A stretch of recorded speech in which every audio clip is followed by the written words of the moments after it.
dolore incommensurabile. Scherzo, bravo, non si è neanche sentito. Dottor Rigoli, perché vaccinarsi? Perché è l'unico sistema per uscire da questa pandemia.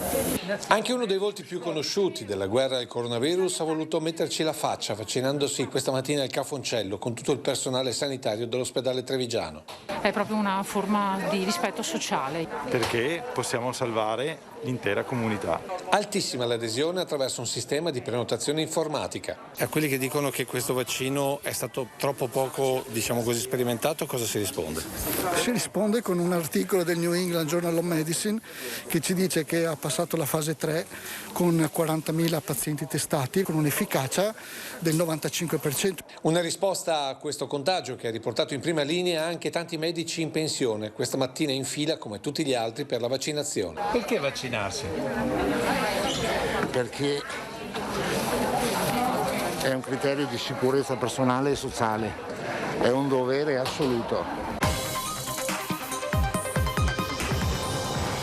10:30, tutto pronto nella casa di riposo di Montecrocetta di Vicenza. 64 gli ospiti attualmente presenti, tutti ultra ottantenni e 2 centenarie di 103 anni, più un nucleo di 23 posti letto per malati di Alzheimer, 60 gli operatori. Il nuovo anno nella città del Palladio inizia così, con la vaccinazione contro il Covid nelle residenze per anziani. Sono già iniziate le vaccinazioni nei reparti e abbiamo praticamente tutti gli ospiti hanno dato il consenso per essere vaccinati e circa un 80% del personale dipendente ha dato appunto il consenso. Fiorindo, quasi 83enne, è il secondo vaccinato, prima di lui Angelina. Un po' spaesati ma contenti si sono sottoposti alla vaccinazione. Da dietro un vetro abbiamo raccolto il loro entusiasmo. Contento di aver fatto il vaccino Covid?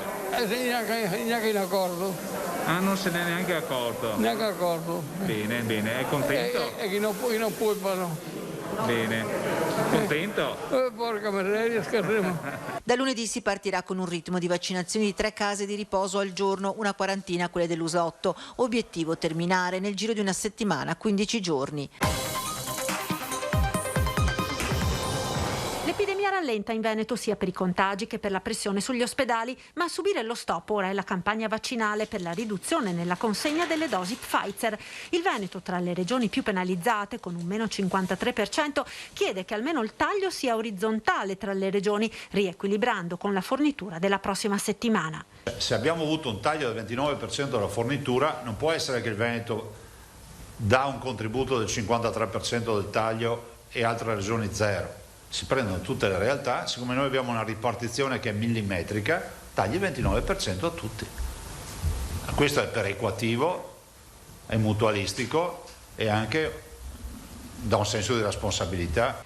Oltre ai vaccini, l'altro tema caldo di queste ore è quello delle scuole, con 2 incognite. Il ricorso al TAR per la riapertura in presenza delle superiori, presentato da un gruppo di genitori, e la riclassificazione delle regioni. È stato convalidato l'arresto di Moses Osagi, il 42enne di origine nigeriana che sabato nel tardo pomeriggio ha ucciso la moglie Victoria a coltellate qui nell'abitazione dove vivevano con i loro 3 figli che hanno assistito alla scena. Victoria voleva lasciare il marito, forse è stato proprio questo a scatenare la sua ira. Agli operatori dei servizi sociali che la seguivano aveva detto che se ne sarebbe andata non appena avessero trovato un'altra sistemazione per lei, ma sembra non avesse accennato a botte o violenze. Litigavano, ma come può accadere tra molte coppie e molte famiglie, come raccontano anche alcuni vicini, descrivendo il 42enne una persona pacifica. Una famiglia normalissima e lui soprattutto era una persona meravigliosa, cioè disponibile, simpatico, era anche educato. E mio padre per esempio le aveva offerto anche un pezzo d'orto che lui però ha detto coltivatelo voi perché appunto non abbiamo tempo. Si sentivano spesso litigi, urla lì, però come in tutte le famiglie magari c'è il litigio più forte, ma non avremmo mai pensato a certe cose, ecco. I bambini erano educati, non davano segni di essere aggrediti. Ci sono stati episodi che appunto le forze dell'ordine sono intervenute perché appunto noi vicini abbiamo chiamato più volte perché si sentivano ste urla ed eravamo preoccupati per i bambini. Famiglia normale, proprio non so cosa sia successo su quella mente, proprio non saprei proprio rispondere.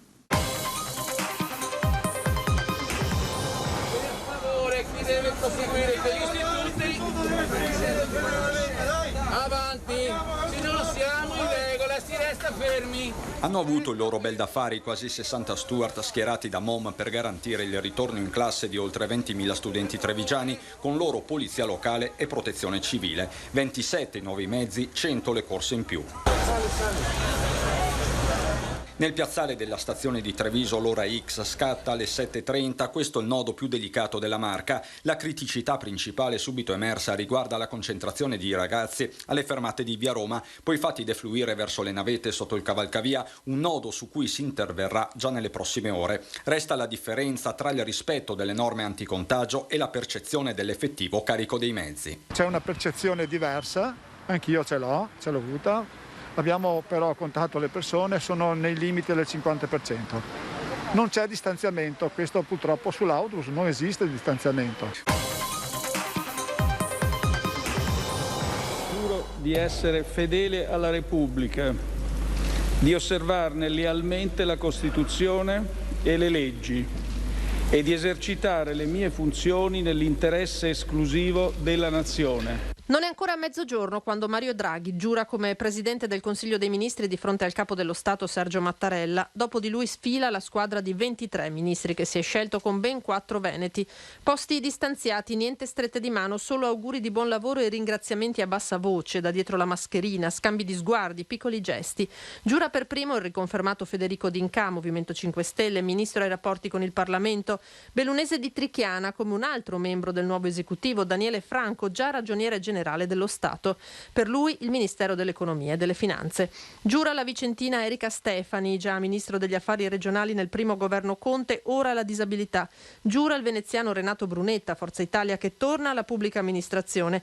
Completa la rappresentanza del Nord-Est Stefano Patuanelli, triestino, che lascia il Mise per il Ministero dell'Agricoltura. Le aspettative verso il nuovo governo sono alte, nasce un esecutivo di spessore, ci conforta la presenza di ministri tecnici fuori classe, afferma in una nota il presidente di Confcommercio Veneto Patrizio Bertin, e ci conforta l'ampia rappresentanza dei veneti che siamo certi sapranno farsi portatori e promotori delle istanze della nostra regione. Del paese del Libero, Trichiana, poco meno di 5.000 abitanti, da ieri può vantare un primato più unico che raro. Il colpo di scena ieri sera alla lettura della lista dei ministri del governo Draghi. Il primo a essere indicato è stato l'uscente pentastellato Federico D'Incà, la cui riconferma non era per nulla scontata. Lambo secco sulla ruota di Trichiana è scattato quando il presidente Draghi ha fatto il nome di Daniele Franco al Dicastero dell'Economia e delle Finanze. Nato a Trichiana nel 1953, papà geometra del catasto, mamma insegnante, Franco arriva presto nel capoluogo dove frequenta le scuole fino alle superiori. Daniele era una persona impegnata, seria, eppure simpatico anche, non era certo un secchione. Però bravo, simpatico, anche impegnato nel volontariato. Un giovane con la stoffa del leader e dell'organizzatore già dai tempi della scuola. A lui il Rotary con la BM e la provincia nel dicembre del 2017 gli conferirono il premio dedicato ai bellunesi che hanno onorato la provincia nel mondo. Mancano pochi minuti alle 10:30. Fuori da Palazzo Ducale si è già formata la coda. All'interno le maestose sale di quello che fu il cuore politico di uno Stato che in 1100 anni di storia si affermò come una delle maggiori potenze commerciali e navali europee attendono l'ingresso dei primi visitatori dopo mesi di chiusura per coronavirus. Punta di diamante degli 11 musei civici veneziani, Palazzo Ducale riapre al pubblico al termine di un vivace dibattito cittadino nei giorni in cui riaprono o hanno riaperto anche i musei statali e privati di Venezia. Ci tenevamo oggi a dare questo segnale importante di vita a Venezia. Venezia riparte. Che risposta si aspetta dai veneziani? Venezia è una città forte, coraggiosa e resiliente e quindi mi aspetto una grande risposta dai veneziani, perché questi sono i salotti dei veneziani, ma siamo tutti veneziani in questo momento. Alle 10:30 in punto si spalancano i portoni. Dopo la misurazione della temperatura, i visitatori devono anche passare attraverso un metal detector, giusto per ricordarsi che il coronavirus non è l'unico problema di questi anni. Le sale iniziano timidamente a popolarsi ed è curioso che tra i primi a rivelarsi sensibili al richiamo del Ducale ci siano diversi tra quelli che potremmo definire i nuovi veneziani. Voi siete veneziani da poco tempo, da dove venite? Dalla Baviera, vicino Monaco. Passano le restrizioni imposte dai protocolli Covid, ci si è messo anche il maltempo che per tutta la giornata di domenica ha rovesciato sulle Dolomiti pioggia e neve come non ci fosse un domani, sicché le prime 2 gare d'apertura dei mondiali 2021 valide per la medaglia di combinata sono state annullate. Condizioni proibitive per la sicurezza degli atleti hanno imposto lo stop e per il recupero si attendono le decisioni dei tecnici. Incertezza anche per i 2 Super G di martedì perché le previsioni meteo dicono che il tempo volgerà il bello tra un paio di giorni. Nell'attesa si parla della cerimonia inaugurale dell'unico evento sportivo autorizzato in pandemia. Sotto la pioggia e nonostante la neve, insomma, è stato comunque un momento che ha dato un segnale di ripartenza. Lo sport nel mondo riparte da Cortina e questo comunque è un segnale estremamente positivo.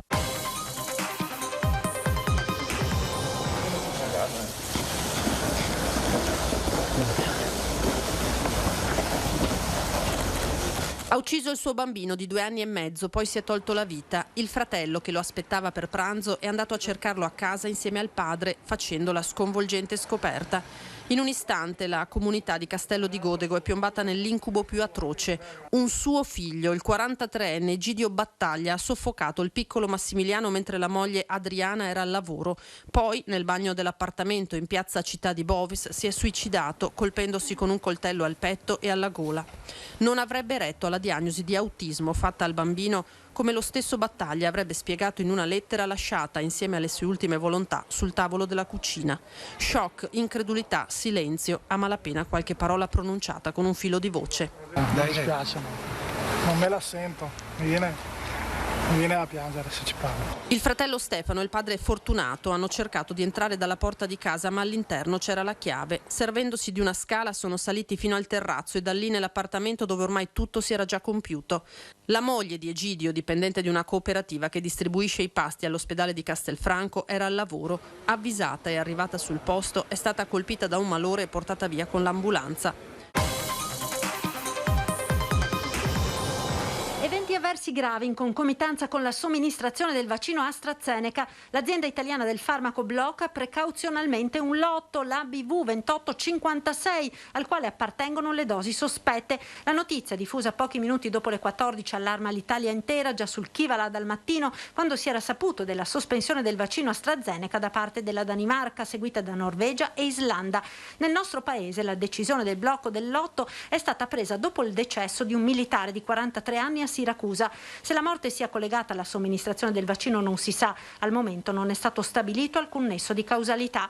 A scopo precauzionale l'AIFA ha deciso per il divieto di utilizzo. Un certo numero di fiale del lotto ABV 2856 è arrivato anche in Veneto. La Regione ha provveduto a bloccarne l'uso, precisando che è attivo un monitoraggio costante delle reazioni avverse che finora non ha fatto registrare episodi di rilievo, ma solo eventi lievi che si possono comunemente verificare dopo l'erogazione.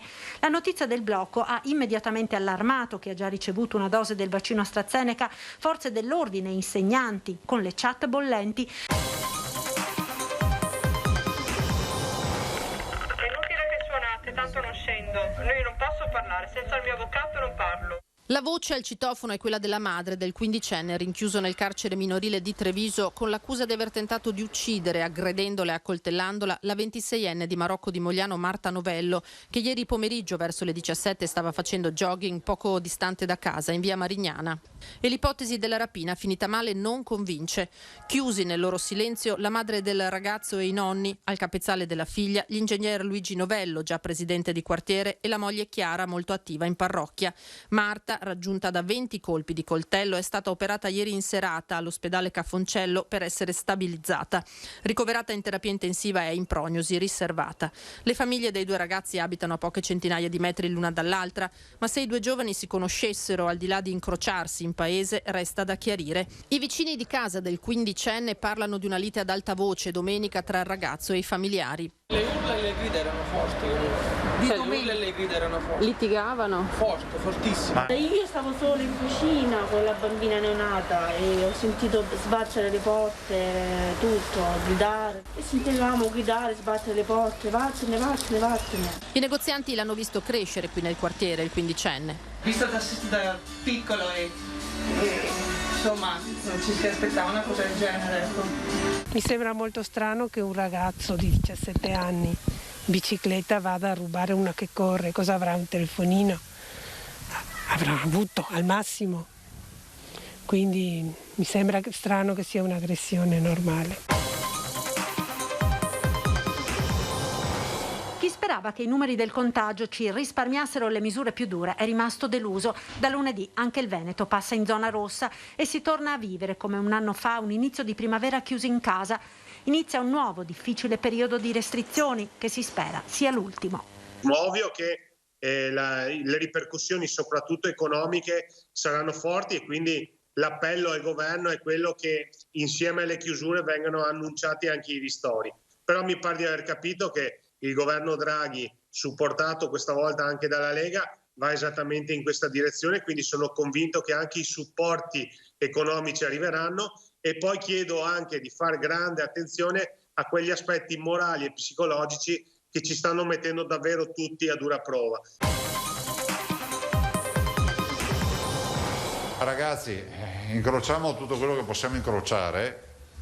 Se sarà confermata la nostra proiezione che la dottoressa Russo con i suoi uffici ha fatto, noi domani speriamo auspicabilmente che ci sia un passaggio di colore. Il contenimento del Covid c'è. I dati dell'R-Conti lo dimostrano, 1.12, con un'incidenza di 226.8 sotto la soglia dei 250 per 100.000 abitanti. In caso di fascia arancione riapriranno anche le scuole superiori al 50%. Sul fronte vaccini, dalla prossima settimana arriveranno 120.000 dosi di Pfizer da destinare ai richiami, ai soggetti ultrafragili e ai grandi anziani ancora da vaccinare, che sono 100.000. Sabato arriveranno 103.000 dosi di AstraZeneca e dentro fine settimana 38.000 dosi di Moderna. Mentre dal 19 aprile arriverà in Veneto anche Johnson & Johnson. Per questo mercoledì la regione siglerà un accordo con le farmacie. Intanto è stato attivato il portale regionale per le prenotazioni. Stamane 18.000 persone sono riuscite a prenotare la vaccinazione, ma molte le criticità registrate. 4-5 ULSS oggi non hanno aperto le prenotazioni perché non avevano vaccini.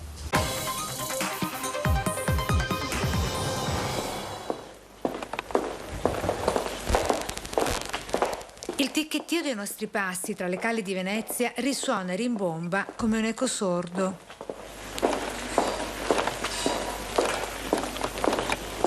La cui voce, passo dopo passo, si ripresenta vilipesa e splendida nella sua solitudine, interrotta solo a tratti dal vociare dei veneziani, a passeggio e a far spesa nella loro città.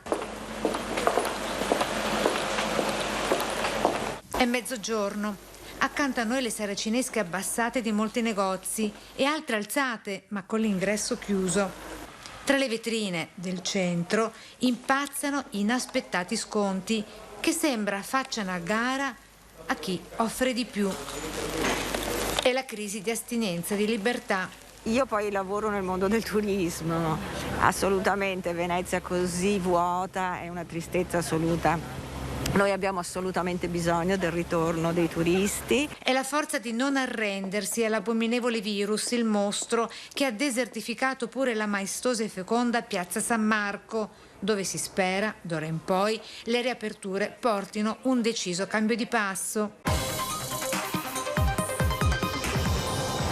È una cosa che non è giusto anche perché ho un bambino a casa di 11 anni che il cane è suo e non gliel'ho ancora detto, non so neanche come dirglielo. Saletto di Breda, alle 10 di stamattina, lungo l'argine del Piave, il proprietario di un vivaio avvisa Sabrina Caputo, che abita a Candelù, di aver trovato il suo cagnolino, Cioco, agonizzante, al collo la pettorina con la medaglietta di riconoscimento, sul fianco un foro e una chiazza di sangue, ucciso con uno sparo forse o un colpo di forcone. L'unica cosa che mi viene da dire è stata una cosa crudele, perché posso capire che un cane possa dar fastidio perché magari è entrato dentro una proprietà privata, tutto quello che vuoi, però dal momento in cui c'ha un collarino, c'ha la medaglietta, c'è un numero di telefono, chiama e mi chiami e mi dice guarda che c'è il tuo cane qua, vieni a prendertelo. Quindi non posso dire altro che sì, un atto crudele e basta, perché non si può fare una roba del genere. La proprietaria dell'animale ha subito sporto denuncia. Sul posto i carabinieri, la polizia locale, il servizio veterinario dell'ULSS 2. Un cagnolino di 3 anni, Cioco, che gironzolava spesso in questa zona. Cosa vuoi giocare tu? Con la palla? Chi ci vive e ci lavora lo conosce, un cane docile, dicono, che non dava fastidio a nessuno. Le indagini ora mirano a individuare il responsabile.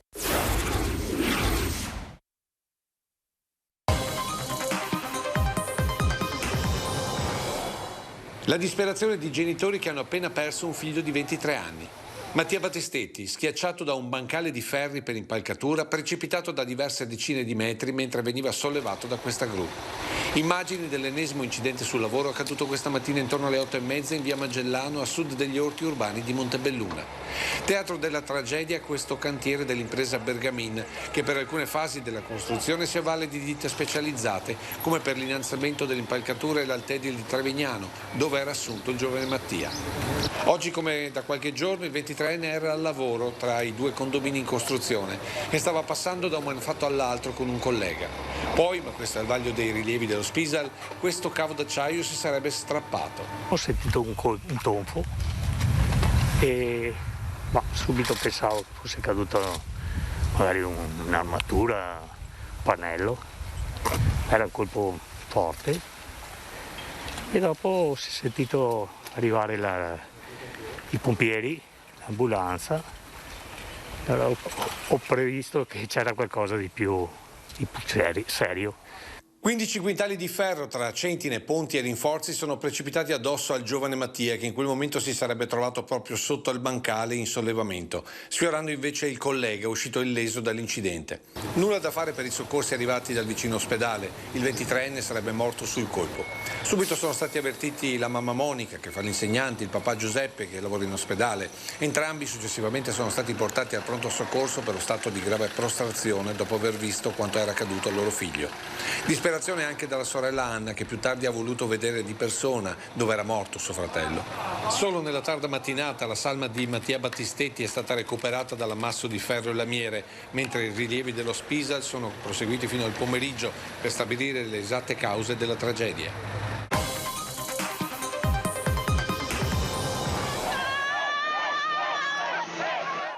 La Coppa al Cielo, la felicità liberatoria dopo la grande impresa, vincere la Champions League contro le turche del Vakif. 64 vittorie consecutive, 4 trofei, Supercoppa, Coppa Italia, Scudetto e Champions League. Limoco nell'Olimpo della pallavolo mondiale, Conegliano capitale del volley femminile. Un quarto set al cardiopalma, un tie break partito male, subito riequilibrato, un'immensa Paola Egonu, 40 i palloni messi a terra. Sono super emozionata, felice dopo un anno lunghissimo. Super fiera di me stessa, è stata dura, durissima. La dedico alla mia famiglia, a Conegliano, la prima Champions. Sono onorata di essere qui e di averla vinta con loro. L'appello è 50-59. Sono gli ultimi giorni per prenotarsi, bisogna che si prenotino. È iniziata con questo appello l'inaugurazione del nuovo centro vaccinale all'ex Maber di Castrette di Villorba. 5.700 metri quadrati che da mercoledì andranno a sostituire l'attuale polo al Bocciodromo di Carità, quello alla dogana di Treviso e quello di Lughignano di Casale sul Sile.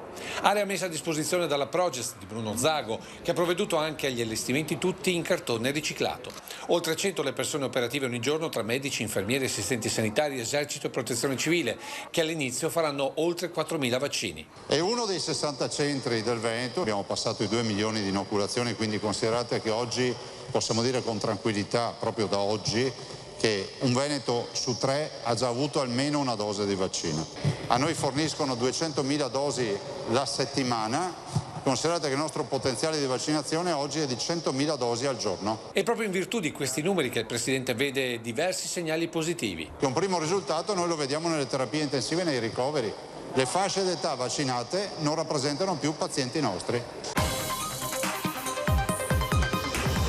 Devo dire che il Veneto in questo è estremamente virtuoso, è al numero 1 per over 80, 98% contro una media nazionale dell'88%, numero 1 over 70, 83% contro una media che è circa 75%, sui fragili è in cima alle classifiche e quello che voglio dire, percentuali di inoculazioni rispetto alla distribuzione sempre al di sopra del 90%.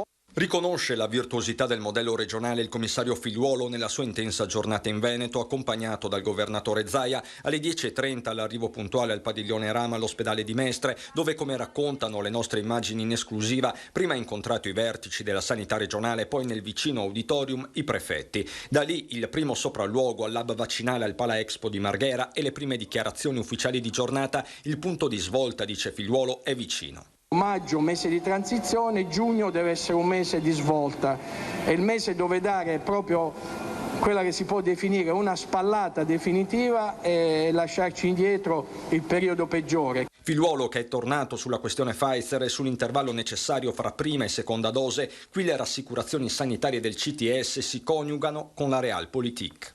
Nell'ambito di una pandemia dove c'è gente che rischia di andare all'ospedale, di andare in terapia intensiva e addirittura di morire, se si dà mezzo scudo a più persone è meglio che darne un intero a meno persone. Da lunedì l'ulteriore passo in avanti con il via alle prenotazioni degli over 40 con le conseguenze operative del caso. È stata un'emozione farla. È un commento anche emotivo ed estetico quello che fa il presidente del Veneto sui 35 km di pedemontana veneta aperti oggi tra Bassano Ovest e Montebelluna. Finalmente questa arteria attraversa e collega le province di Vicenza e Treviso, abbatte i tempi, riduce i costi per il trasporto delle merci, migliora i dati dell'inquinamento. A Bassano si danno appuntamento sindaci, consiglieri, imprenditori che hanno creduto in questa superstrada insieme a Zaia, e l'efficienza è anche nell'organizzazione della cerimonia. Obbligo di presentarsi con il referto di un tampone, altrimenti l'UL7 lo effettua al momento. Solo dopo si entra nella zona protetta dell'inaugurazione.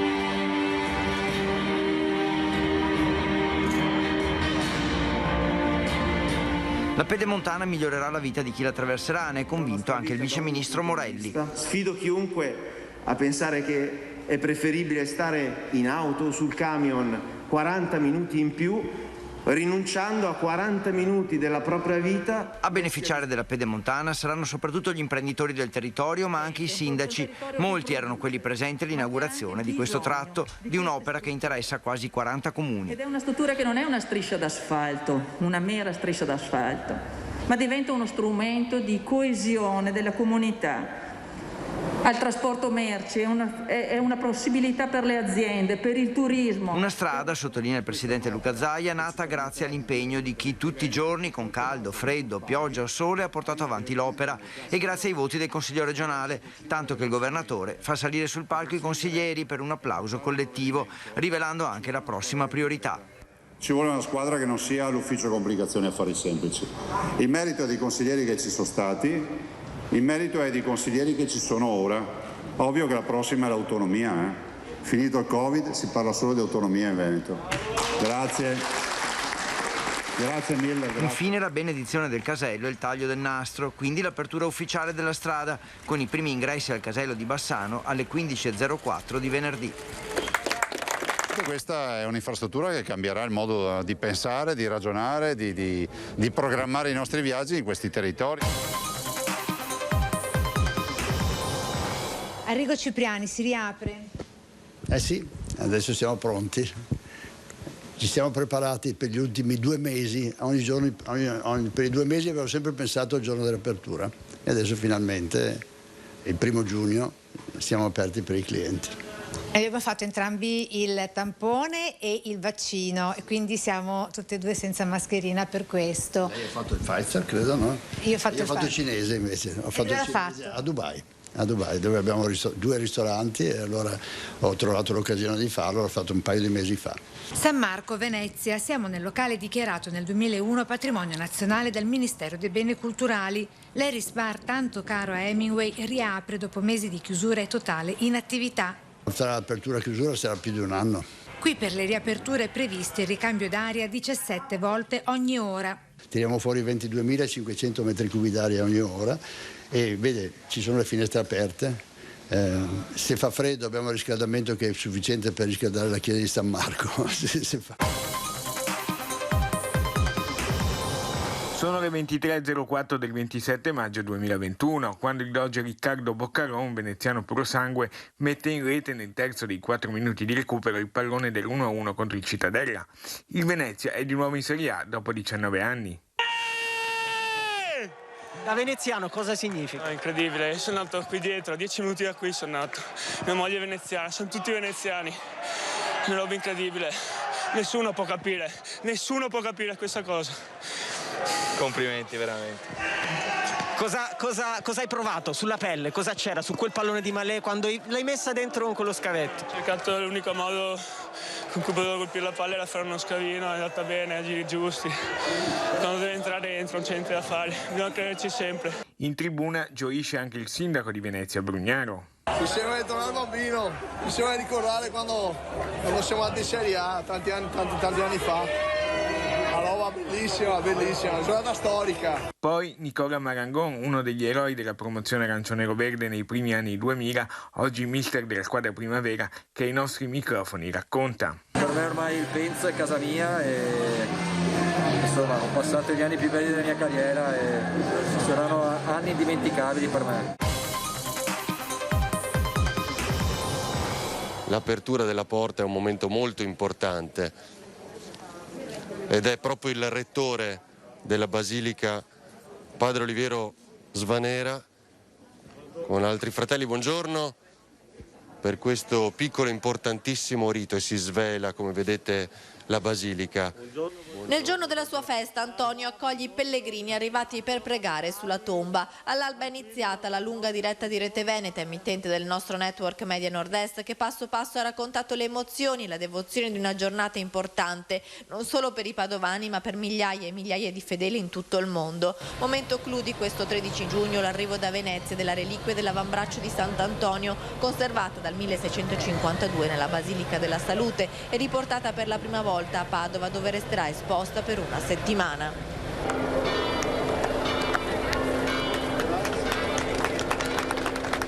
Parte l'applauso. Parte l'applauso.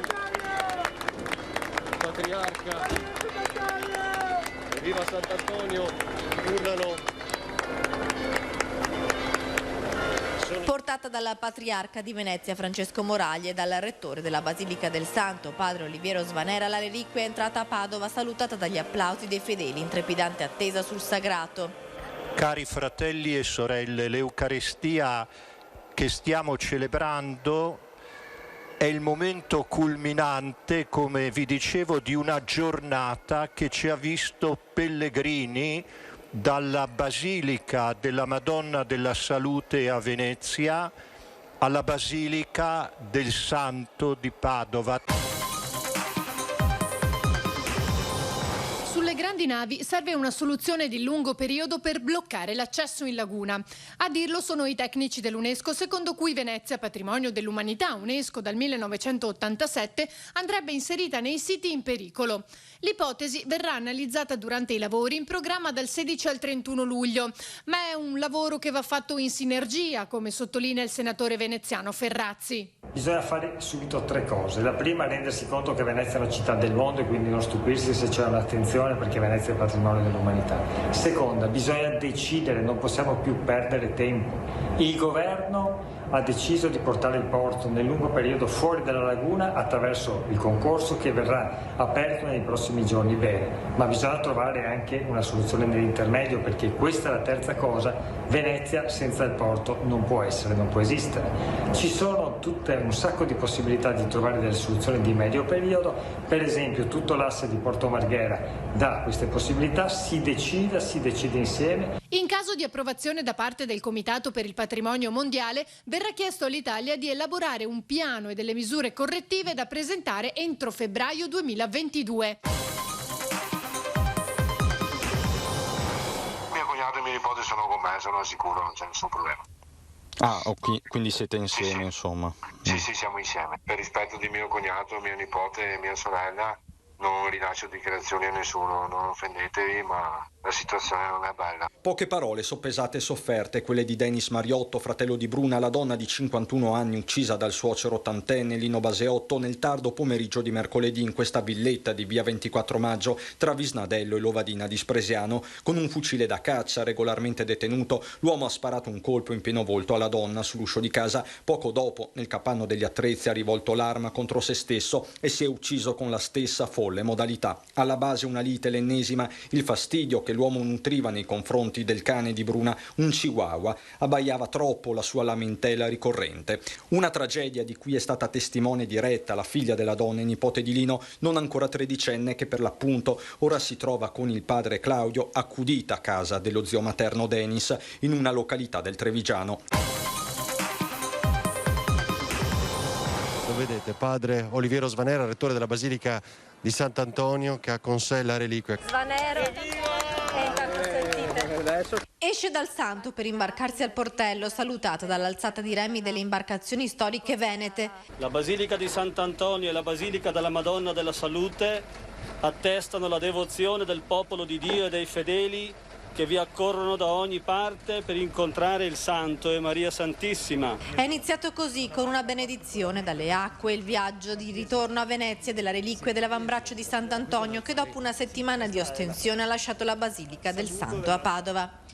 La reliquia a bordo di un'imbarcazione dei carabinieri ha ripercorso l'antico tragitto, lo stesso fatto nel 1652 quando venne donata dai frati del Santo alla Serenissima. Un viaggio suggestivo lungo la riviera del Brenta che Rete Veneta, canale del nostro network Media Nord-Est, ha seguito passo passo in diretta per portare nelle vostre case l'emozione del pellegrinaggio della reliquia. L'arrivo in laguna e l'ingresso in Canal Grande, dove in campo San Samuele ad attenderla c'era il patriarca di Venezia Francesco Moraglia. Sale a bordo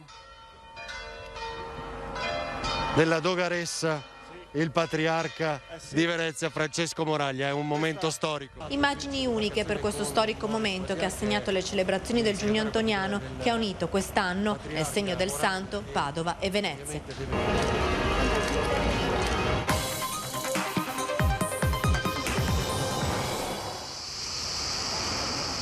Hanno fatto irruzione forzando la finestra di un balcone dietro la villa, hanno minacciato con i cacciaviti la famiglia. È accaduto nella notte a San Bugè di Preganziol.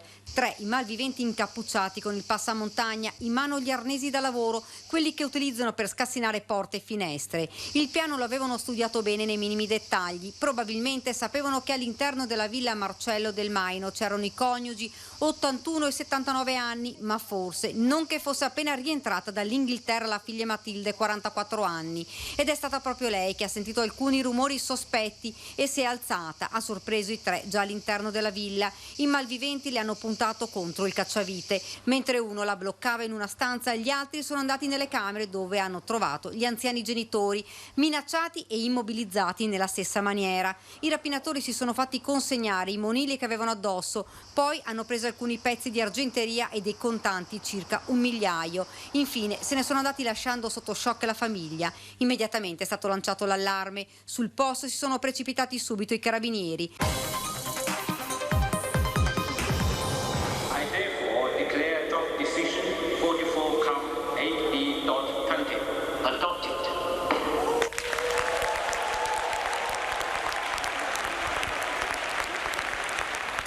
Un colpo di martello a Fuzhou, in Cina, sancisce l'ingresso di Padova Urs Pitta nella lista dei patrimoni mondiali dell'UNESCO. I cicli affrescati del Trecento sono ora nel World Heritage List.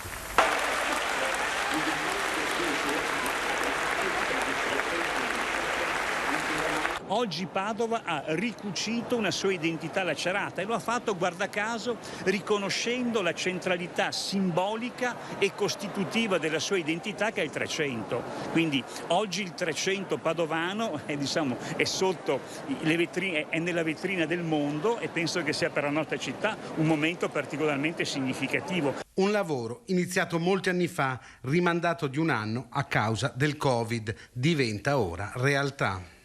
Grazie Padovani, grazie Ministero, grazie a tutti quelli che hanno fatto qualcosa per Padova, e Padova, lo ripeto per l'ennesima volta, quando Padova fa squadra siamo una città eccezionale. Giotto, Guariento, Giusto de Menabuoi, Altichieri da Zevio, Jacopo Avanzi e Jacopo da Verona. Questi gli artisti che hanno reso grande la Padova del XIV secolo, con le loro opere, i loro cicli affrescati e complessi monumentali in città.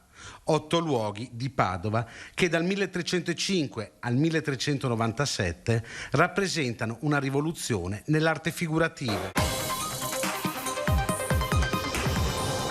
Il centro sportivo della Polizia di Stato esiste a Padova dal 1954. 2 fino a poche ore fa le vittorie olimpiche nell'atletica, quella di Livio Berruti nei 200 metri a Roma nel 1960 e di Alessandro Andrei nel lancio del peso a Los Angeles nel 1984, più il bronzo di Alessandro Lambruschini nei 3000 siepi ad Atlanta nel 1996.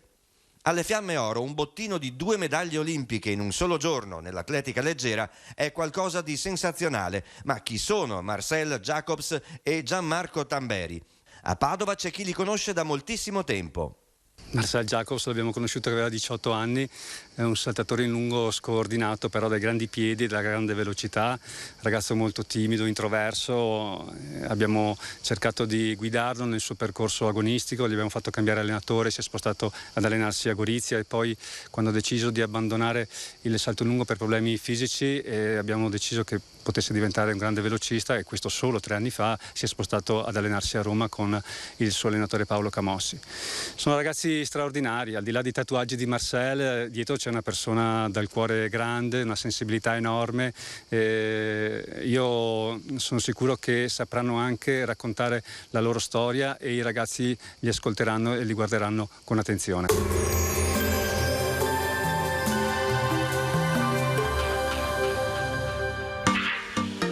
Tremonti, attrezzature e materiale per saldatura professionale a Montebelluna.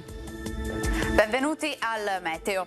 1 gennaio 2022, l'anno nuovo si apre all'insegna dell'anticiclone africano sempre più presente sul nostro territorio.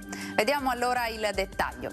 Sul Veneto al mattino nubi basse e nebbie in pianura, localmente persistenti, ma in prevalenza si dissolveranno a seguire. Cielo in montagna generalmente sereno, dopo il tramonto però nuova formazione di foschie in pianura. Attenzione perché saranno anche fitte.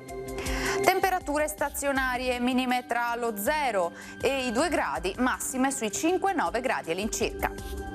Ci spostiamo ora sul Friuli Venezia Giulia, anche qui sarà sereno sui rilievi, cielo coperto invece sulle aree pianeggianti al mattino, ma col passare delle ore più sole. Temperature minime tra lo 0 e i 5 gradi, massime sui 7-10 gradi. Infine diamo uno sguardo alla situazione del Trentino Alto Adige, dove splende il sole dappertutto, come vediamo. Sarà limpido e sgombro da nubi ovunque. Temperature minime intorno a 5-6 gradi, massime quasi primaverili, comprese tra i 13 e i 16 gradi. Dal meteo di Antena 3 per ora è tutto, buon inizio anno a tutti voi.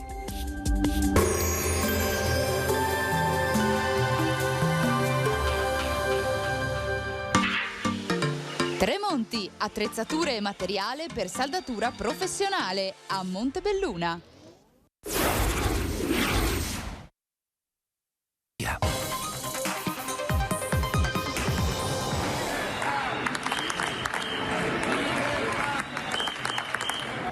Persone verranno denunciate nelle prossime ore dalla Digos di Padova per la manifestazione non autorizzata contro il Green Pass che si è svolta il 14 agosto in città. Le persone a cui verrà notificato il provvedimento hanno partecipato al corteo di circa 200 persone che dal Duomo hanno improvvisato un percorso lungo le strade del centro, tentando di contestare più volte le indicazioni che venivano fornite dai funzionari della questura che monitoravano la protesta. La manifestazione del 14 agosto era stata annunciata dal gruppo Veneto No Green Pass, che poi aveva rinunciato visto la scarsa adesione. Tuttavia un gruppo di un centinaio di persone aveva deciso comunque di scendere in piazza improvvisando un corteo non autorizzato. Dopo un'indagine la Digos e la Procura hanno deciso di denunciare 7 persone per manifestazione non autorizzata e per il mancato rispetto delle norme anti-Covid. Nessuna denuncia invece per l'ultima protesta, quella di sabato 21 agosto, organizzata dal Veneto No Green Pass, 1 migliaio di persone che con i soliti slogan ha passeggiato per la città ricevendo insulti da alcuni cittadini. Un paio di momenti di tensione tra i manifestanti e i residenti di Padova, stanchi di questi sabati di protesta, tensione che è stata subito frenata dalla polizia.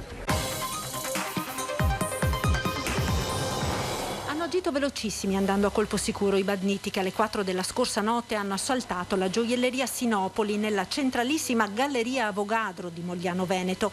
In due, con il volto travisato da passamontagna e armati di mazze e martelli, hanno forzato la porta d'ingresso e nonostante il sistema d'allarme fosse entrato in funzione e fosse attiva la videosorveglianza, in 2 minuti esatti hanno spaccato una decina di vetrine arraffando costosi orologi e gioielli. Poi, probabilmente disturbati, sono usciti salendo a bordo di una BMW Serie 5 con targa straniera condotta da un complice che li aspettava in Piazza dei Caduti. Qui i malviventi sono stati intercettati da una gazzella dei carabinieri che si trovavano in zona ed hanno sentito l'allarme.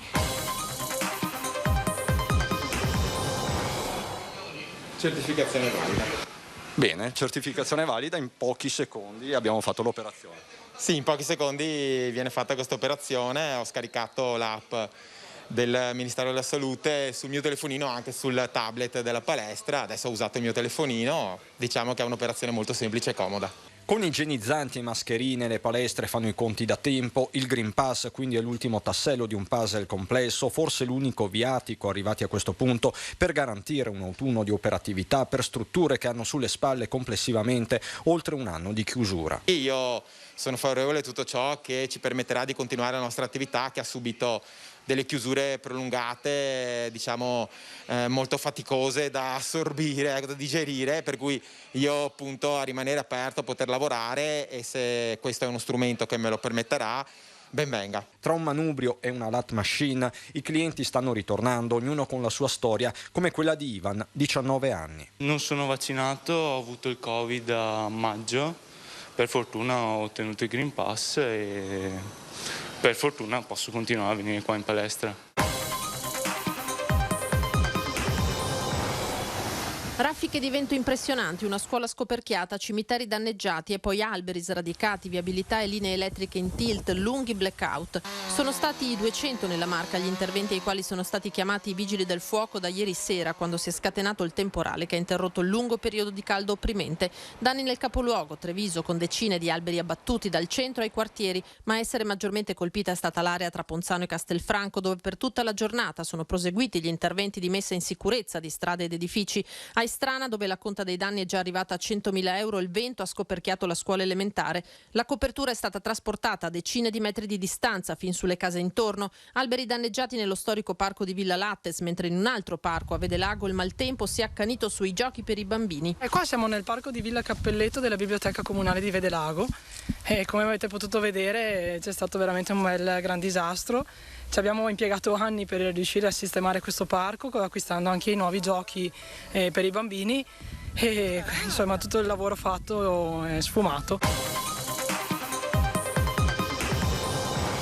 La memoria di Gino Strada per sempre vivrà su una ripida parete di roccia alla nord-ovest di Cimagea, nelle Dolomiti d'Oltrepiave, che si affaccia sul Cadore ed è accessibile dalla Val Cimoliana. L'impresa, compiuta lo scorso luglio da 3 noti alpinisti bellunesi, Luca Vallata, Davide Cassolle e Giacomo De Menec, è stata dedicata al fondatore di Emergency, morto il 13 agosto scorso. Abbiamo voluto dedicare la via a Gino Strada perché tutti e tre in maniera assolutamente unanime riteniamo che sia uno degli italiani più importanti del nostro tempo, quindi ci sembrava davvero un gesto doveroso per mandare avanti la memoria, insomma, di Gino, di quello che ha fatto e della sua maniera di vedere il mondo e la vita. Aiutare le persone in difficoltà nel DNA di 2 dei 3 componenti della cordata, alpinisti e membri del soccorso alpino. Ci sta molto a cuore, secondo noi le persone che sono in difficoltà vanno in generale aiutate, quindi sebbene ci muoviamo in campi estremamente diversi abbiamo un comune denominatore, ovviamente non nelle azioni, lui ha dato un contributo incomparabilmente più importante del nostro, ecco. Però insomma ci sentiamo vicini a livello sentimentale alle sue azioni, ecco.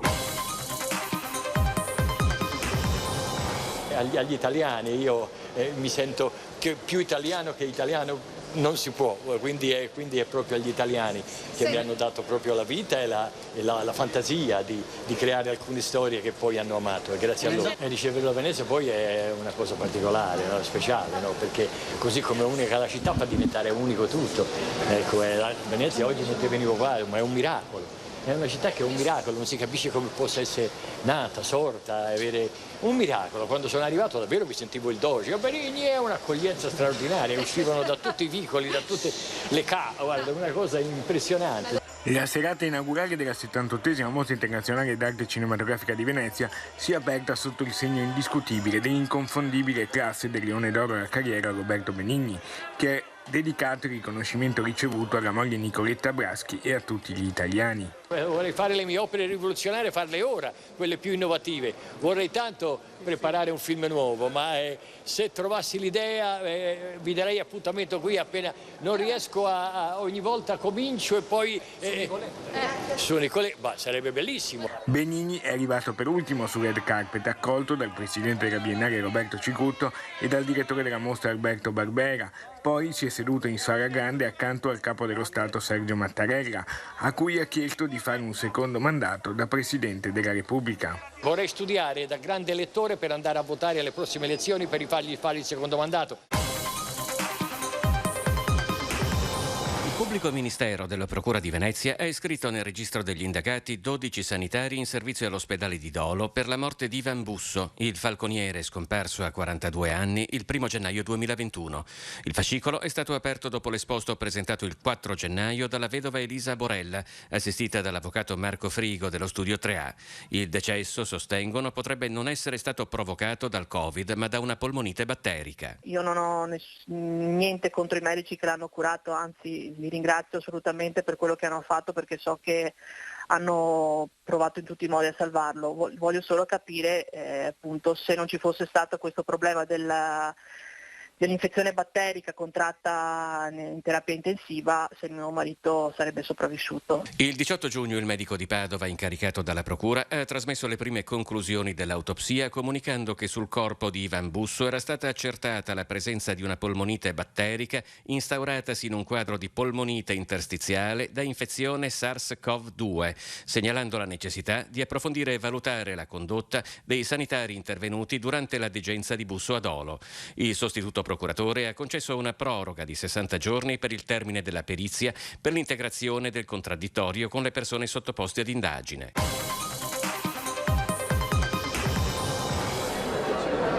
Il commissario straordinario Francesco Paolo Figliuolo arriva al centro vaccinale di Villorba accolto dal presidente del Veneto Luca Zaia. La sua presenza è il sigillo dell'avvio di una nuova fase, quella delle terze dosi. Si comincia con i pazienti super fragili, oncologici, trapiantati, immunodepressi in generale, 160.000 a livello regionale, già 1 migliaio quelli che si inizia a vaccinare all'ex Maber. Zaia fa da cicerone, mostra la struttura al commissario, lo porta lì dove si preparano le dosi, ottimizzando, come fatto fin dall'inizio, il contenuto dei flaconi. Mi ricordo quando mi ha inviato il disciplinare su come tirar fuori una dose in più. Ci saluti ai cittadini in attesa che applaudono. Grazie a voi. Da dove sei? Il Veneto è pronto a somministrare la terza dose, cosiddetta booster, anche ad altre categorie come anziani e sanitari. EMA ed FDA non hanno autorizzato la terza dose, ma per Figliuolo non è un problema. Non c'è bisogno di EMA ed FDA per la terza dose. Noi abbiamo i nostri sistemi, c'è l'AIFA e quindi ci siamo abbiamo visto cosa fanno i paesi europei che sono vicini a noi e che ci fanno da riferimento. La ballerina Caroline Smith, padovana di adozione, giurata di Ballando con le Stelle, testimonial della terza dose di vaccino. La riceve con accanto il presidente del Veneto Luca Zaia e il commissario straordinario per l'emergenza Francesco Paolo Figliuolo. Si sente più sicura adesso? Sì, ma mi sentivo sicura anche con 2, però adesso mi sento meglio sicuramente con la terza va bene, perché devo girare, perché iniziamo Ballando con le Stelle, che siamo circondati dalle persone, capito? Il vaccino è libertà? Certo, io voglio vivere, voglio uscire, voglio lavorare. Freddata con 4 colpi di pistola nel cortile dell'azienda 90 Vicentina in via Fioccarde, dove alle 7 del mattino stava entrando a lavorare. È morta così, davanti alle colleghe di lavoro, Rita Menze, 30 anni, di origini nigeriane, colpita a morte dai colpi sparati dal marito, Pierangelo Pellizzari, 60 anni. Spari sentiti anche dai residenti. Ho sentito gli spari di pistola, 4. E dopo subito urlare. Ho sentito degli spari e basta. Sono uscito, ho visto un po' di parapiglie qua, come altri insomma, che erano qua attorno insomma. Secondo quanto raccontato, l'uomo avrebbe atteso la compagna al posto di lavoro nascondendo l'auto, una Jeep Cherokee riconoscibile dalla donna, dietro un camion. Poi, appena è stata vicina, è uscito e le ha sparato 4 colpi, riposto la pistola nella giacca, risalito in macchina, è sparito. Immediatamente sono scattate le ricerche dell'uomo. L'elicottero ha sorvolato Villaga, comune dove la coppia risiedeva. Improvvisamente sul luogo dell'omicidio piomba la notizia che l'uomo potrebbe essere a casa. Qualcuno ha visto la macchina. I carabinieri hanno circondato l'abitazione di via Quargente e setacciato i vicini campi e casolari alla ricerca del 60enne fuggitivo. Secondo alcune testimonianze, Pierangelo si sarebbe tagliato i capelli per poi scappare a piedi. Rita avrebbe compiuto 31 anni il 26 settembre, bella e solare, lavoratrice, così viene descritta. Arrivata dalla Nigeria nel 2017, è stata accolta nel comune di Valliona, dove nel 2018 ha sposato Pierangelo. Ad agosto del 2019 la coppia si è trasferita a Villaga, nella casa di famiglia di lui. Lei lavorava e quindi era via dalla mattina alla sera. Ultimamente lui era senza lavoro, era un anno che era senza lavoro. Uno mi ha scritto se ti prendo ti sparo in bocca. Per la prima volta emergono dettagli sulle minacce ricevute dal presidente Luca Zaia negli ultimi mesi. Parole dure, intimidazioni per le quali la procura ha aperto un'inchiesta. L'uomo che le ha pronunciate, un militare, padre di famiglia, appatteggiato con ore di lavori socialmente utili. Sono preoccupato, ha detto Zaia, il clima è pesante, nutrito di fake news e farneticazioni che spesso, denuncia, sono state archiviate come critica politica. Ve ne cito una a caso. Il traditore Luca Zaia e sua moglie, mettono nome e cognome ovviamente, sapevano del colpo di Stato pandemico già ad ottobre 2019. Amici veneti, stiamo raccogliendo le prove per accusare Zaia, sua moglie e alcuni assessori del gruppo per alto tradimento della nazione italiana. Parole ma anche azioni come quelle degli estremisti Novax che portarono la loro rivolta contro la gestione della pandemia del presidente addirittura davanti al suo portone di casa, episodi per i quali nel 2020 la procura aprì un'altra inchiesta. A me ha fatto un video con tutte le indicazioni nel video, con infografica per come arrivare al campanello di casa mia a casa. Se a voi sembra una roba normale sta roba qua, io penso che tutti abbiano il diritto di dire la loro opinione, ma ci vuole rispetto. È la prima volta che il presidente decide di parlarne apertamente, spinto dal crescente clima di odio che l'inchiesta della Procura di Milano sui Novax armati ha scoperchiato come un vaso di Pandora. Non ho cambiato le mie abitudini, ha aggiunto Zaia, ma questa non è vita, e lo dice in un misto di rabbia e desolazione. Noi veniamo accusati di aver ammazzato le persone in terapia intensiva, ma diciamole ste robe. Sono almeno una decina le querele presentate dal presidente, su tutte pende il rischio tangibile dell'archiviazione. Molte situazioni sono state sottovalutate, ne è convinto, e chiede ora anche alla magistratura di usare un pugno più duro. Allora, io penso che ci sia anche tanta sottovalutazione, perché comunque si è creato un substrato, quantomeno ideologico, no? E non può essere sempre liquidato come critica politica, ma non possono d'ufficio essere derubricate. E se il problema non è chi le derubrica, cioè la magistratura, ma è la legge, allora la legge deve essere rivista. Non c'entra niente certamente con quello che è successo, entra nei giochi per la parte amministrativa, come sempre succede nelle organizzazioni delle manifestazioni bibbione. All'indomani del blitz dell'antimafia e delle fiamme gialle triestine contro la camorra a Bibbione, che ha portato a 9 arresti, tra cui il presidente di Ascom Bibbione ed ex vice sindaco di San Michele al Tagliamento Giuseppe Morsanuto, il primo cittadino chiarisce la posizione del comune nella vicenda, soprattutto in merito all'organizzazione di eventi e sagre dove la camorra ha messo le mani. Una manifestazione a Bibbione nasce come questa fiera di interesse locale se l'amministrazione ritiene di darne il patrocinio. Mi pareva che era una manifestazione che poteva, a detta di tutta la giunta naturalmente, una manifestazione che poteva dare un po' di vigore a quella zona che oggettivamente era molto poco frequentata dai nostri turisti, soprattutto la sera era praticamente vuota, così come il Lido dei Pini, così come Pineda. Abbiamo ritenuto di accogliere questa istanza di questa associazione pro Lido del Sole per cercare di ravvivare un po' la vacanza dei nostri ospiti. E sull'arresto di Morsanuto il sindaco commenta. Dispiaciuti ovviamente e anche sconcertati perché voglio dire, un conto è gestire le beghette ogni volta, no, tra le associazioni o gli espositori, ma se mi trasferisco al Luna Park altre cose, o se mi trasferisco all'ambulantato o in spiaggia eccetera, un conto è avere sentore di una cosa di questo genere, cosa che non era assolutamente nei nostri pensieri. Perché hai messo i vetri antisfondamento? Perché se vengono qua di notte, vengono con bottiglie e altre cose, alle 2 o 3 di notte si chiede di poter dormire, cosa succede? Prendono la lattina oppure la bottiglia e te la tirano dietro e se hai il vetro sfondano il vetro e ti rompono e ti viene la bottiglia addosso. È capitato? È capitato e ho messo i vetri antisfondamento. Una volta ho ripreso un ragazzo ben piazzato che stava orinando su una porta e la sua risposta è stata quella di tirare fuori una catena e ho cominciato a girarla e sono dovuto scappare. Settimana scorsa si era impiccato uno sul primo finestra del campanile qua diroccato in mezzo a una folla osannante. Sembrava di essere allo stadio, cantavano. Chi non conosce bene Venezia forse avrà qualche difficoltà a riconoscerla in questa veste. Sono le voci e le testimonianze dei residenti di Campo Santa Margherita, cuore della movida veneziana assieme alla fondamenta degli Ormesini e alla zona della pescheria di Rialto. Solo a Santa Margherita si contano circa 40 locali tra bar e ristoranti, sorti uno accanto all'altro, che richiamano centinaia di giovani a volte fino a notte inoltrata. Il campo diventa il centro di fare quello che ognuno vuole, quindi puoi suonare una tromba da stadio, puoi portarti un amplificatore e sparare la musica a più alto volume e nelle cali limitrofe bisogni e spazio. Per gli onori degli altari sono passati 18 anni e tra i testimoni sentiti dalla Congregazione delle Cause dei Santi c'è stato anche Benedetto XVI che proprio nella sua visita a Belluno nel 2004 disse di pregare Papa Luciani già come santo. Oggi l'annuncio ufficiale: Papa Giovanni Paolo I sarà beato. Papa Luciani è qui con il suo insegnamento, con il suo esempio, con il suo sorriso. Questo è il testo inciso sulla facciata della chiesa di Canale d'Agordo, il testo pronunciato da Papa Giovanni Paolo II in occasione della sua visita a Canale d'Agordo il 26 agosto 1979.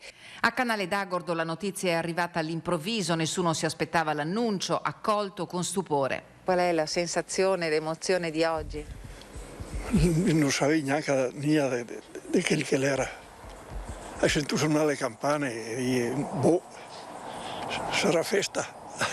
Sono contento, è un bel momento anche per tutto il paese, per la popolazione. Davanti alla casa natale di Albino Luciani si sta lavorando per la realizzazione di un camminamento e la posa di una panchina per agevolare riflessione e preghiera. Una devota esprime il suo pensiero lontano dalla telecamera. È stato per noi un grandissimo Papa, dice, spero che porti molta serenità nelle famiglie. L'indomani della vittoria su Piero Garbellotto, Fabio Chies ritorna da sindaco in municipio in quell'ufficio che ha dovuto lasciare il 6 novembre dell'anno scorso quando la città è stata commissariata. Buongiorno sindaco. Sembrava un po' di tornare a casa, è un anno che non ci siamo, ho trovato tutto com'era, i dipendenti stavano lavorando, è stato un piacere risalutarli di nuovo da sindaco e è un piacere rientrare in questa struttura, tante cose da fare, mi vengono in mente i cantieri che abbiamo in piedi. Il telefono che squilla in continuazione, oltre 1200 messaggi a cui rispondere, le chiamate delle istituzioni, dal prefetto al questore. La proclamazione nel pomeriggio, già da domani la piena operatività. Un paio di settimane di tempo, dice Chies, per formare la giunta che rimane la grande incognita. Dialogo avviato con il PD, visto l'accordo pre-ballottaggio, ma porte aperte nell'azione amministrativa anche a Garbellotto e alla Lega. Si apre una fase nuova anche per Conegliano, noi abbiamo la maggioranza con le nostre liste, però abbiamo un ottimo rapporto col PD che ci ha dato l'appoggio durante il ballottaggio e anche un rapporto personale con la Lega, per cui penso che sarà un consiglio comunale nel quale potremo partire con numeri ampi per poter fare subito le cose importanti per la città.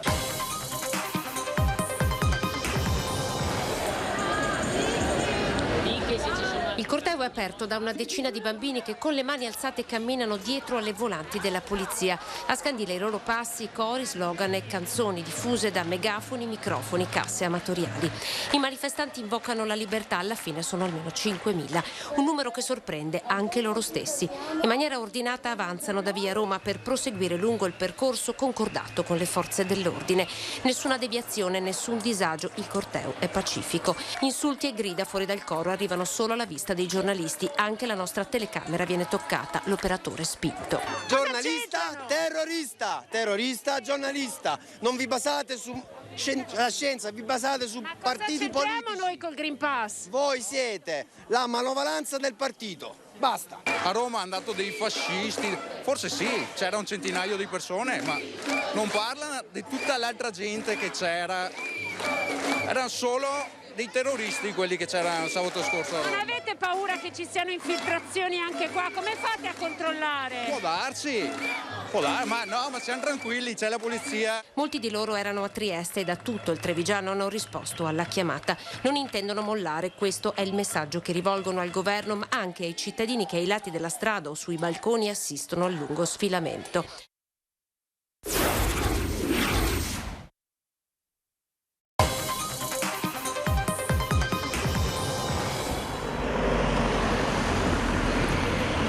Sì, ci hanno mobilitato per cercare appunto questa persona scomparsa e adesso vedremo di fare il punto della situazione con i nostri responsabili che sono qua sul luogo. Forse una tragedia familiare, ancora un caso con molti punti oscuri. 2 bambine di 11 e 3 anni sono state trovate senza vita questa mattina nella comunità Mamma Bambino in quartiere San Pancrazio, alloggio gestito dal comune di Verona.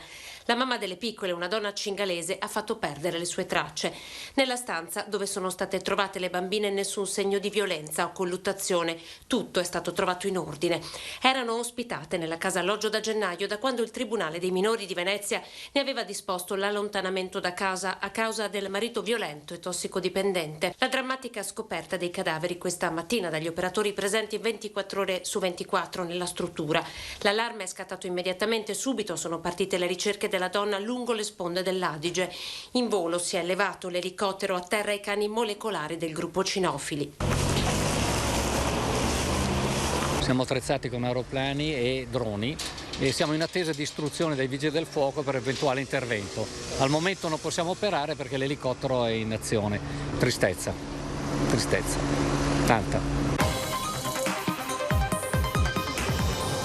Non riusciva più a vederla soffrire a letto, un peso che portava da anni, e così con un cuscino l'ha soffocata. Poi ha preso 2 coltelli da cucina e si è ferito al petto. Il dramma si è consumato questa mattina all'alba tra le mura di questa casa nelle campagne di Cadoneghe, prima periferia padovana. Ferruccio Bosello, 84 anni, ha ucciso la moglie Natalina Milani, 81 anni, che da tempo era malata. Poi ha tentato il suicidio e ora è ricoverato in gravi condizioni all'ospedale di Padova. A scoprire la tragedia è la compagna del figlio della coppia che, come ogni mattina prima di andare al lavoro, passava a salutare gli anziani suoceri. Ha trovato Ferruccio agonizzante in cucina e Natalina esanime a letto. Ha chiamato il compagno e i carabinieri, giunti subito sul posto. Natalina da 3 anni era malata di Alzheimer, una situazione seguita anche dal comune. Il sindaco Marco Schiesaro è corso subito a porgere le condoglianze. Noi conoscevamo la situazione di lei per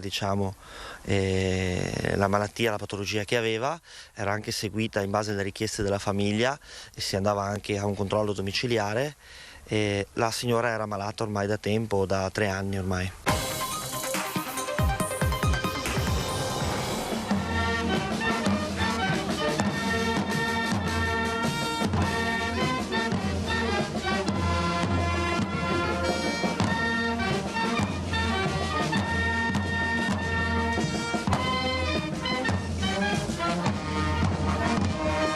Viviamo momenti storici, epici, siamo qua nella ripresa, è già grande, è già bello. Esatto, e soprattutto tornare tutti insieme ancora una volta a ribadire questo nostro spirito comune. Assolutamente sì, è un'amicizia che abbiamo consolidato e che viviamo ciascuno nei nostri cuori.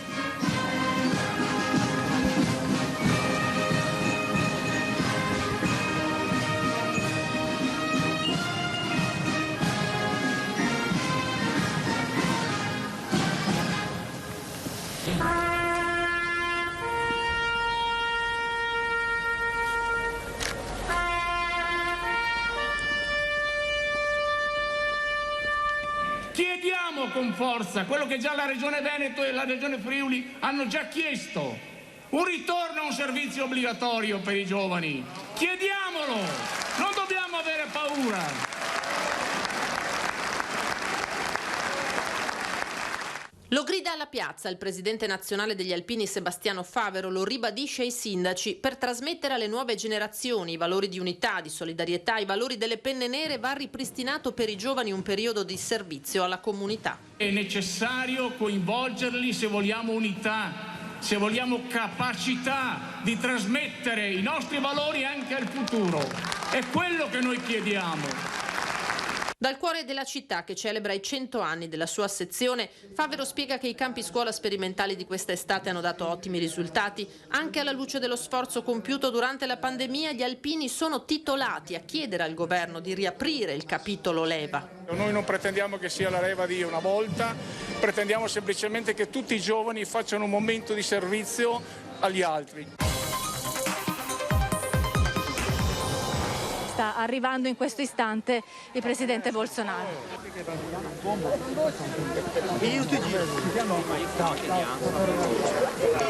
Lo vedete, si sta avvicinando al... Sì, adesso si sta, eccolo qui, a giubbotto blu, senza mascherina. Mezzogiorno e pochi minuti, l'arrivo di Jair Bolsonaro a Villa Veneranda Arca del Santo ad Anguillara Veneta segna l'inizio della contestata visita del presidente del Brasile in Veneto, dove è arrivato per ricevere la cittadinanza onoraria dal piccolo comune della Bassa Padovana che diede i natali al suo bisnonno. Il presidente, cogliendo di sorpresa tutti, si avvicina alla folla di sostenitori che fin dalle prime ore del giorno si sono messi in paziente attesa.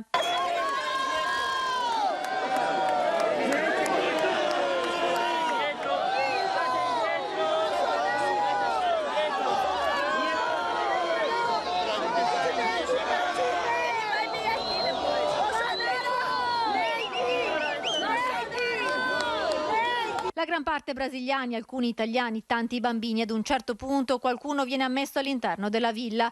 Per Bolsonaro nessun passaggio in comune, ancora imbrattato dopo il raid vandalico di venerdì, né nella chiesa del paese, dove dalle 9 alle 11 c'erano 200 manifestanti a contestarne la visita, tra di loro anche una rappresentante del Partito dei Lavoratori Brasiliani e un consigliere d'opposizione di Anguillara. Ma la contestazione d'Anguillara si è spostata a Padova, dove nel primo pomeriggio ci sono stati scontri con i centri sociali. Il presidente voleva visitare la Basilica del Santo, ma la visita è saltata. Silvana Tosi, assessore alla sicurezza del Comune di Venezia, non c'è più, si è spenta nella notte. Una perdita improvvisa per un male scoperto soltanto da pochi mesi e che non le ha lasciato scampo. 70 anni compiuti lo scorso agosto, Silvana Tosi credeva che la politica avesse un unico obiettivo: aiutare i cittadini. Non a caso il soprannome, la passionaria, andando contro tutto e tutti per aiutare chi senza voce restava inascoltato, i bambini in primis, per i quali si è tanto prodigata, come racconta il commissario provinciale della Lega, nonché vice sindaco di Venezia. Dava ripetizioni di inglese, di alcune materie che lei conosceva, perché aveva vissuto in Canada, dava gratuitamente ripetizioni anche quando aveva questo incarico da assessore, quindi aveva veramente una predisposizione all'altro che era encomiabile. Se non veniamo accolti, il malcontento si trasformerà in qualcos'altro, quindi può succedere qualsiasi cosa. Doveva essere uno sciopero di 3 ore, dalle 12 alle 15, l'ennesimo in un calvario del trasporto pubblico veneziano che si trascina da mesi. Ma quando ai dipendenti di AVM Vela CTV in presidio al Tronchetto è stato detto che nessuno di loro sarebbe potuto salire negli uffici al piano di sopra per un confronto con la dirigenza, la tensione ha toccato il massimo. Coi poliziotti in divisa antisommossa a presidiare l'ingresso, i lavoratori sono rientrati ai depositi autogestendo il servizio davanti a quella che hanno definito l'arroganza di un'amministrazione che non si è nemmeno degnata di incontrarli. Siamo stanchi di essere trattati così e che prendano tutte queste decisioni unilaterali. Visto che c'è la discussione alla Camera, dovrebbe esserci calendarizzata a breve, sulla nuova legge speciale, il rifinanziamento della legge speciale, chiediamo di introdurre nell'ambito di questa legge una legge speciale di gestione del traffico acqueo a Venezia. Le società remiere scendono in piazza, anzi in laguna, assieme ad associazioni e privati cittadini per denunciare ancora una volta la piaga del moto ondoso a Venezia. Il bacino di San Marco è occupato per un paio d'ore da veneziani, mestrini, persino stranieri, tutti in barcaremi. Il moto ondoso per cui siamo oggi a protestare è diventato una cosa veramente pericolosa anche per l'incolumità di chi vuole vivere Venezia in barca. Quella di stamattina sul bacino di San Marco è un'istantanea lontanissima dalla cartolina di plastica diffusa a promozione del turismo di massa. Qui parla chi la città la vive e parla di cose serie, del pericolo enorme che sta correndo il patrimonio storico e artistico di Venezia se non si prendono subito seri provvedimenti. Ma ormai il traffico acqueo a Venezia è fuori controllo. Nel 1973 c'erano circa 12.500 imbarcazioni a motore. Attualmente forse siamo oltre gli 80.000, forse 100.000. Dico forse perché non c'è una banca dati che tenga conto di questo. So cosa vuol dire avere il Covid e i sintomi che adesso ne derivano e quindi ho scelto poi di vaccinarmi. Promuovere il più possibile la vaccinazione perché altri non vivano ciò che lui ha vissuto. Per questo Larry Pizzo, il sindaco di Sarmede, ha voluto trasformare per un giorno il municipio in ambulatorio, chiedendo in particolare la presenza del direttore generale dell'ULSS, Francesco Benazzi. Scelte consapevoli, considerando che all'esterno chi non è favorevole alla vaccinazione generalizzata ha comunque potuto esprimere la propria opinione, confrontandosi con i cittadini. Sì, in passato in mezzo ai 4, 5, non so, 10 personaggi che ci sono qua fuori che volevano quasi imponermi di leggere le loro ragioni, io non ho voluto e c'è stato anche qualche battibecco, ma ha finito là insomma. Confronti inevitabili in uno dei comuni trevigiani con la più bassa percentuale di vaccinati. 2 sono i fattori che secondo me hanno condizionato le scelte. Primo, la confusione che si è ingenerata all'inizio della campagna vaccinale e mi riferisco in particolar modo al vaccino AstraZeneca. 2, c'è chi tra i miei concittadini ha scelto proprio di aspettare, di passare l'estate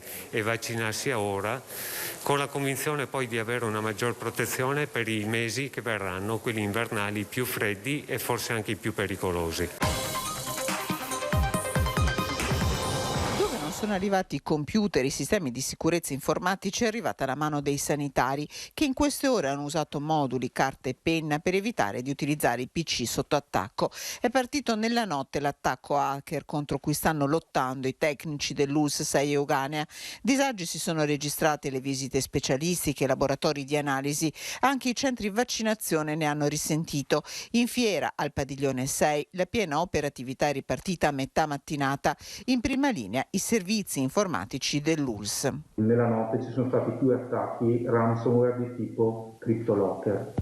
Siamo in stretto contatto con la polizia postale per collaborare sulle indagini e stiamo lavorando al fine di ripristinare i backup e per rendere nuovamente tutta l'infrastruttura disponibile all'utenza il prima possibile.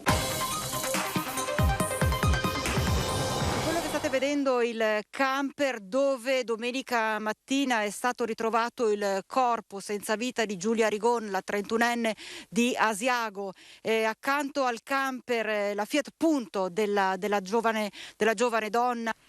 Sarà l'autopsia a chiarire le cause del decesso della 31enne domiciliata a San Vito di Bassano a casa di una parente. Il corpo senza vita è stato rinvenuto nel camper del compagno Enrique Cappellari, 29 anni, parcheggiato in un'area sosta in una laterale di via Capitelvecchio, al confine tra Bassano e Cassola. Camper usato dall'uomo come dimora e proprio a lui viene contestato il delitto di omicidio aggravato. Cappellari avrebbe chiamato alle prime ore di domenica il 118 dopo aver inviato un messaggio al padre di Giulia Rigon perché la donna era priva di sensi.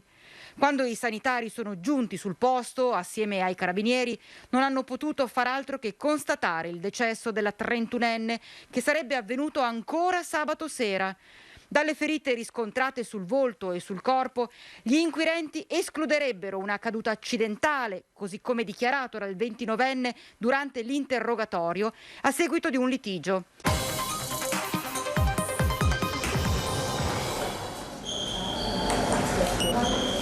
Non si può mentire, non si può mascherare Quindi la verità va denunciata, va detta nell'amore, nella pace, nella comprensione, senza mai più ribellioni e proteste. Sesto piano, Vittorio Veneto, reparto Covid. Lorenzo Damiano, leader del movimento Norimberga 2, ultracattolico, una delle voci più forti e ascoltate contro la dittatura sanitaria, non vaccinato.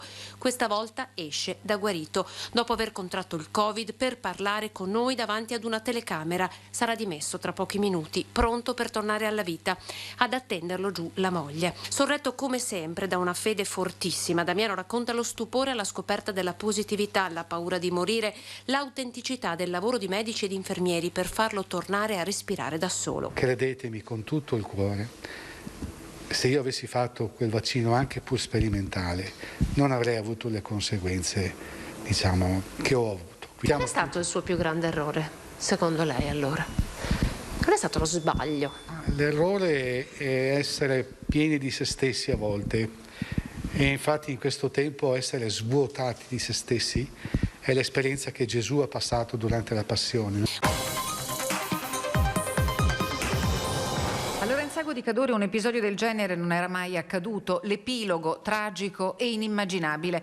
Una rapina stile arancia meccanica, sorpreso nel sonno Angelo Mainardi, 82 anni, calzolaio in pensione, che viveva da solo in un'abitazione a pochi passi dalla chiesa, illuminata dal volto di Papa Wojtyła e dal municipio. Siamo in via Riva e al 190 che abitava il signor Angelo Mainardi, persona molto conosciuta qui a Lorenzago. In questo momento ci sono gli uomini del nucleo investigativo del comando provinciale di Belluno che stanno eseguendo i rilievi all'interno dell'abitazione, dove nella notte tra sabato e domenica all'incirca attorno all'1:30 il signor Angelo è stato vittima di una rapina compiuta, si pensa, da 3 persone, da 3 individui mascherati con il volto coperto sicuramente da passamontagna. L'anziano è stato legato e forse malmenato dai malviventi che sono fuggiti con il denaro raccimolato in casa, all'incirca 200 euro. Attorno alle 4 del mattino Angelo Mainardi è riuscito a liberarsi, ci raccontano i parenti che abitano nella palazzina attigua. Ha chiamato l'ambulanza, ha chiamato i carabinieri, il medico l'ha visitato, ha detto che i parametri erano tutti normali, che non serviva andare in ospedale. Verso mezzogiorno il maresciallo dei carabinieri di Vigo di Cadore è tornato da Angelo, la cognata gli ha portato il pranzo pronto, poi il dramma. Alle 2 mio marito, che ballava la neve, è entrato in casa a vedere com'era, era in faccia morto. Il corpo dell'uomo è stato portato all'obitorio di Belluno, dove saranno eseguiti gli accertamenti disposti dalla magistratura. Nell'abitazione di Angelo Mainardi, posta sotto sequestro, per tutta la mattina hanno lavorato i carabinieri del nucleo investigativo di Belluno, che hanno raccolto elementi utili alle indagini. Walter Onichini e la sua famiglia non sono mai stati in pericolo. Quando lui ha sparato al ladro, questo stava fuggendo e la nuova legge sulla legittima difesa non giustifica qualsiasi tipo di aggressione sproporzionata all'estraneo che si presenta in casa o nella proprietà altrui. Sono questi gli elementi che hanno portato la Corte di Cassazione a confermare la condanna a 4 anni e 11 mesi al commerciante di carni di Legnaro, che nel luglio del 2013 sparò e ferì il ladro che era appena entrato in casa sua a rubare. La famiglia Onichini aveva presentato ricorso alla sentenza di appello, ma a settembre 2021 la Cassazione, in base a queste motivazioni, ha respinto il ricorso e confermato la condanna. Durante il lungo iter giudiziario di Walter Onichini è entrata in vigore anche la nuova legge sulla legittima difesa, che tutela con più ampio raggio chi si difende da un'incursione nella proprietà privata.